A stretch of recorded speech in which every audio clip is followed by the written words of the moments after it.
चाहे जाबाना समझी तोहके लाचार हमको वारे रहो।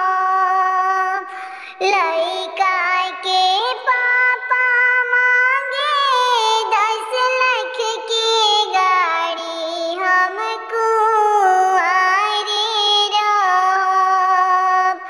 खेतवा जे बेचब पापा घरवा जे बेचब हमको वारे रहो।